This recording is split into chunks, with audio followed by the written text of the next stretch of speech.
ജസ്നയ്ക്കെതിരെ ഇപ്പോൾ ഒരു യുവാവ് പരാതി കൊടുത്തിരിക്കുകയാണ്. അതിൻ്റെ മെയിനായിട്ടുള്ളൊരു കാര്യം എന്ന് പറഞ്ഞാൽ ജസ്ന ഉണ്ടെങ്കിൽ ഗുരുവായൂർ അമ്പലത്തിലെ അവിടുത്തെ നിയമങ്ങൾ കുറേയധികം കാര്യങ്ങൾ തെറ്റിക്കാൻ ശ്രമിച്ചു എന്ന് പറഞ്ഞിട്ടായിരുന്നു ഇപ്പോൾ പരാതിയായിട്ട് വന്നിട്ടുള്ളത്. എല്ലാവർക്കും അറിയാവുന്ന ഒരു വ്യക്തിയാണ് ഈ ഒരു ജസ്ന സലീം എന്ന് പറഞ്ഞാൽ. ആദ്യമേ വളരെ ഫേമസ് ആയിട്ടുണ്ടായിരുന്നത് കൃഷ്ണൻ്റെ പടം വരയ്ക്കുന്ന ഒരു മുസ്ലിം പെൺകുട്ടി എന്നുള്ള പേരിലായിരുന്നു. എല്ലാവരും ഭയങ്കര സപ്പോർട്ടായിരുന്നു. പക്ഷേ അതിനുശേഷം കുറേയധികം കാര്യങ്ങൾ ജസ്ന ചെയ്തത് ഭയങ്കര ചർച്ചാ വിഷയമായിട്ടുണ്ടായിരുന്നു. അമ്പലത്തിൻ്റെ അകത്ത് വെച്ച് റീലും കാര്യങ്ങളൊക്കെ എടുത്തിട്ടുണ്ടായിരുന്നു. അത് നിയമത്തിനെതിരായിരുന്നു. അത് ചോദ്യം ചെയ്യലും കേസും കാര്യങ്ങളൊക്കെ ആയിട്ടുണ്ടായിരുന്നു. അതുപോലെ തന്നെ അമ്പലത്തിൻ്റെ മുമ്പിൽ വെച്ച് കേക്ക് മുറിച്ചു.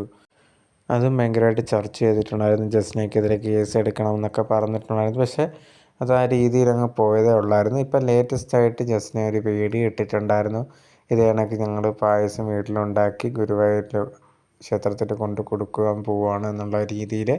പക്ഷേ ജസ്നയ്ക്കറിയാം ഇതുപോലെ വീട്ടിലൊക്കെ പായസം ഉണ്ടാക്കി അങ്ങനെ കൊടുക്കാനൊന്നും പറ്റത്തില്ല എന്നുള്ളൊരു കാര്യം. പക്ഷേ എന്നിരുന്നിട്ട് പോലും ജസ്ന ഇത് ചെയ്യുന്നത് കാണുമ്പോൾ ആൾക്കാർ ചോദിക്കുന്ന ഒരു കാര്യം, ജസ്ന എന്തിനിങ്ങനെ ചെയ്യുന്നു, ഇതൊക്കെ അറിയാവുന്ന കാര്യമല്ലേ, വെറുതെ പ്രശ്നം ഉണ്ടാക്കുന്ന എന്തിനാണെന്നൊക്കെ ചോദിച്ചിട്ട് ആൾക്കാർ ചോദിക്കാറുണ്ട്. പക്ഷേ എന്നിരുന്നാൽ പോലും ജസ്ന ഇങ്ങനെയൊക്കെ ചെയ്യുന്നത് കൊണ്ടാണ് ഇപ്പം ജസ്നയ്ക്കെതിരെ ഒരു പരാതിയായിട്ട് ഒരു യുവാവ് പോയിരിക്കുന്നത്.